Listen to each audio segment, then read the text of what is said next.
Hello friends, હું છું હરેશ અને આ છે મારી વાઈફ કોમલ.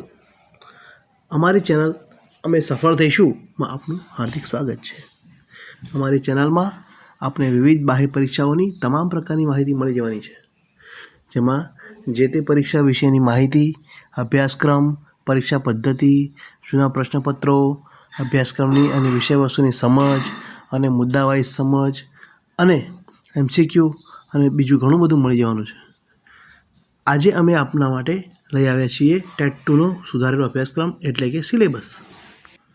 ગુજરાત સરકારના શિક્ષણ વિભાગ દ્વારા તારીખ 8-10-2025ના રોજ પ્રાથમિક શિક્ષકો એટલે કે ગુજરાત રાજ્યની સરકારી પ્રાથમિક શાળાઓમાં બાળકોને ભણાવતા શિક્ષકો માટે યોગ્યતા કસોટી એટલે કે ટીચર્સ એલિજિબિલિટી ટેસ્ટ 1 અને 2ની પરીક્ષાના અભ્યાસક્રમનો એટલે કે સિલેબસમાં 27/4/2011 બાદ હવેથી સુધારાની જોગવાઈઓ કરી છે, જેમાંથી આજે આપણે ટૂંકમાં ટેટ 2 કે જે ધોરણ 6 થી 8ના પ્રાથમિક શિક્ષકોને પસંદ કરવા માટે સરકાર દ્વારા લેવાય છે તેના વિશે આપણે વાત કરીશું.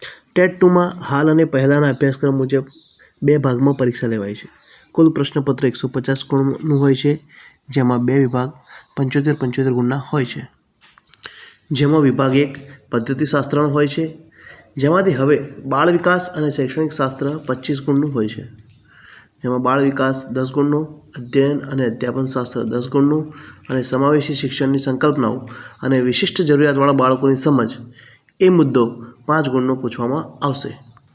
ત્યારબાદ ભાષામાં, જેમાં ગુજરાતી અને અંગ્રેજીનું પદ્ધતિશાસ્ત્ર 25 ગુણનું પૂછાશે અને બાકીના 25 ગુણમાં સામાન્ય જ્ઞાન અને શિક્ષણના વર્તમાન પ્રવાહો વિશે પૂછવામાં આવશે. પ્રથમ વિભાગમાં પ્રશ્નો પૂછવામાં આવશે અને દરેક પ્રશ્નો 75 ગુણના રહેશે. હવે આપણે વિભાગ 2 વિશે જાણીએ કે તેમાં સુધારા બાદ શું પૂછવામાં આવશે. આ બીજો વિભાગ 3 પ્રકારના અલગ અલગ વિભાગમાં પૂછાય છે, એટલે તેને ઉમેદવારના સ્નાતક એટલે કે ગ્રેજ્યુએશનના મુખ્ય વિષયો પ્રમાણે તૈયાર કરવામાં આવ્યો છે. જેમાં ગણિત અને વિજ્ઞાનનો વિભાગ, જે સ્નાતક વિદ્યાર્થીઓ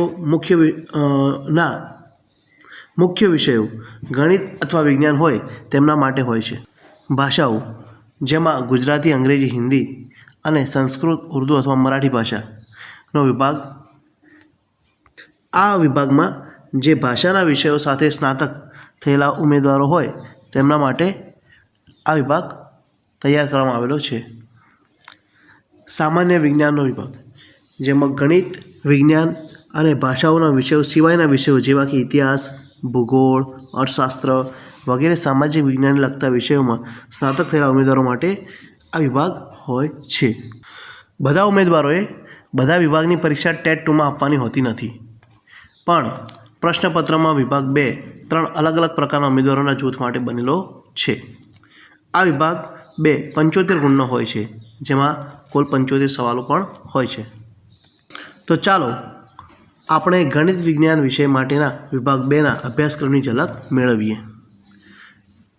ગણિત વિજ્ઞાન વિભાગ, જેમાં ગણિતના વિષય વસ્તુમાંથી 25 ગુણનું અને ગણિતના પદ્ધતિશાસ્ત્રમાંથી 15 ગુણનું અને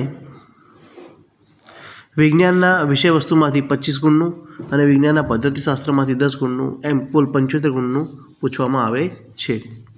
ત્યારબાદ હવે આપણે ભાષાના વિભાગ 2ના અભ્યાસક્રમની ઝલક મેળવીએ, જેમાં ગુજરાતી ભાષાના વિષય વસ્તુના 15 ગુણ અને પદ્ધતિશાસ્ત્રના 5 ગુણ, એમ કુલ 20 ગુણની ગુજરાતી ભાષા પૂછવામાં આવે છે. ત્યારબાદ અંગ્રેજી ભાષામાં વિષય વસ્તુના 15 ગુણ અને પદ્ધતિશાસ્ત્રના 5 ગુણ, એમ કુલ 20 ગુણનું અંગ્રેજી ભાષા પૂછવામાં આવે છે. અને એવી જ રીતે 20 ગુણની હિન્દી ભાષા પણ પૂછવામાં આવે છે. અંતમાં આપણે સંસ્કૃત, ઉર્દૂ, મરાઠી વગેરે ભાષાઓમાંથી જે પૂછવામાં આવે છે તેના વિશે જાણીએ. ઉર્દૂ, મરાઠી એ આપણે ગુજરાતમાં નથી હોતી, આપણે સંસ્કૃત વિશે વાત કરીએ. સંસ્કૃત ભાષામાંથી વિષય વસ્તુ 10 ગુણનું અને પદ્ધતિશાસ્ત્ર 5 ગુણનું પૂછવામાં આવે છે. આમ કુલ મળીને 4 ભાષા થઈને 75 ગુણના સવાલ પૂછવામાં આવે છે. અને અંતમાં એ જણાવી દઈએ કે શિક્ષણ વિભાગના ઉપસચિવે આ તમામ સુધારાઓ ગુજરાત રાજ્યના રાજ્યપાલશ્રીના હુકમથી કરેલ છે. તો દોસ્તો, આપને આ માહિતી ઉપયોગી લાગી હોય તો અમારી ચેનલને લાઈક અને શેર અને સબસ્ક્રાઈબ કરીને આવી અવનવી માહિતી આપ સમક્ષ અમે લાવી શકીએ તે માટે અમારો ઉત્સાહ વધારશો. ત્યાં સુધી બાય બાય.